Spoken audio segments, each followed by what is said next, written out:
మావోయిస్టులకు సంబంధించి ఫోన్లను ట్యాప్ చేయాలి. ఆ లిస్టులో మా పేర్లు పెట్టారు. మావోయిస్టు లిస్టులో మా పేర్లు పెట్టి మా ఫోన్లను ట్యాప్ చేశారు.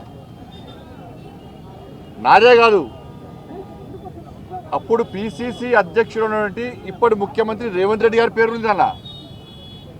కేసీఆర్ అల్లుడు హరీష్ రావు పేరు కూడా ఉంది అలా. వాళ్ళ ఫోన్ ట్యాప్ చేశారు. మొట్టమొదటిసారి అసలు ఫస్ట్ బాధితుడు నేను దీనిలో మొట్టమొదటిసారి ఫోన్ ట్యాపింగ్ వ్యవహారంలో ఫస్ట్ టైం స్టేట్మెంట్ ఇచ్చింది కూడా నేనే. నేను గతం నుంచి చెప్తున్నా, ఇది మూర్ఖత్వ ప్రభుత్వము. వీళ్ళకు వావి వరుసలు ఏంలో వీళ్ళకు. ఇవాళ మంచి పండుగ, ఇవాళ రేపు ప్రధానమైన పండుగ. బంధాలు అనుబంధాలకు సంబంధించినటువంటి ఇవాళ పండుగలు. ఇవాళ అమ్మవారి పండుగ అనేది వరలక్ష్మి శుక్రవారం, రేపు రాఖీ పండుగ. ఇవాళ ఇన్ని పండుగలైనా కూడా ఇవాళ వేలాది మంది ఇవాళ భారతీయ జనతా పార్టీ కార్యకర్తలు పండుగలు వదిలిపెట్టి తరలి వచ్చారు వాళ్ళు. కానీ అప్పుడు కేసీఆర్ ప్రభుత్వంలో వావి వరుస లేవు. వాళ్ళకు తల్లి లేదు, నా తండ్రి లేడు, నా అక్క లేదు, నా చెల్లి లేదు. వాళ్ళకు నా కుటుంబ సభ్యుల ఫోన్ ట్రాప్ చేసారు. నా ఫోను, నా కుటుంబ సభ్యులది, మా సిబ్బందిది, లాస్ట్కు మా ఇంట్లో పనిచేసే వర్కర్లు కూడా. మాది పక్క పెట్టు, సొంత కేసీఆర్ బిడ్డ కూడా ఫోన్ ట్యాప్ చేశారు. కేసీఆర్ అల్లుది కూడా చేశారు. వీళ్ళని ఏమనాలో తెలంగాణ సమాజం ఆలోచించాలి. అధికారులు నా దగ్గర సమాచారం, నేను నిన్న కానీ మొన్న కానీ చాలామంది మాజీ అధికారులతో మాట్లాడినా, నా దగ్గర ఉన్నటువంటి ఆధారాలు కానీ నాకున్న సమాచారాన్ని కానీ పూర్తిగా వాళ్ళకు రిపోర్ట్ ఇవ్వడం జరిగింది. వాళ్ళు చెప్తున్న విషయాలు ఇంటుంటే ఎంత ఆశ్చర్యం అనిపించిందంటే, ఇంత ఘోరమైనటువంటి పరిస్థితి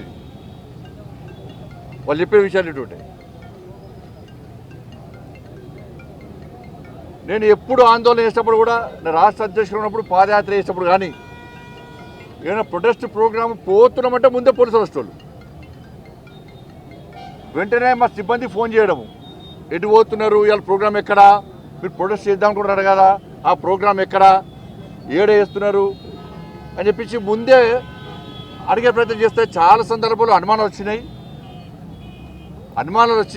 మేము అన్ని సందర్భాల్లో అనుమానం వచ్చిన తర్వాతనే ఈ విషయాన్ని బహిర్గతం చేయడం జరిగింది. ఇవాళ కేసీఆర్ గవర్నమెంట్లో మీరు చూడండి, మీరెవరన్నా, మీ కెమెరామెన్ ఉన్నారు, రిపోర్టర్లు ఉన్నారు, మీరెవరన్నా మీ కుటుంబ సభ్యులతో కానీ ఎవరన్నా కానీ వాట్సాప్ కాల్ కాకుండా నార్మల్ కాల్ మీరు మాట్లాడారు ఎప్పుడైనా? తెలంగాణ రాష్ట్రంలో కేసీఆర్ ప్రభుత్వం ఉన్నప్పుడు భిక్షాటన చేసే భిక్ష పైన కూడా ఒక ఏమీ తెలియనటువంటి మామూలు వ్యక్తి కూడా వాళ్ళ భార్యతో మాట్లాడాలన్నా, ఏదైనా భార్యాభర్తల ఫోన్లైన మూర్ఖులు వీళ్ళు, చండాలులు, నీచ మనుషులు వీళ్ళు. ఎవడన్నా భార్యాభర్తల ఫోన్ వింటారా అని ఎవడన్నా? ఇంత సిగ్గుమాల కుటుంబం వీళ్ళది. కేసీఆర్ కొడుకు దరిద్రులు వీళ్ళు.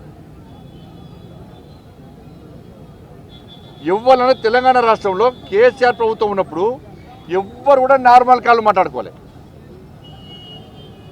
ఎవరైనా మామూలు బిచ్చబులు అడిగినా కూడా, ఆటో కార్మికులు అడిగినా కూడా, అబ్బో సార్ కేసీఆర్ ఫోన్ ఇంటర్నట, అందుకే వాట్సాప్ కాల్ మాట్లాడుతున్నారు సార్ అంటుండే.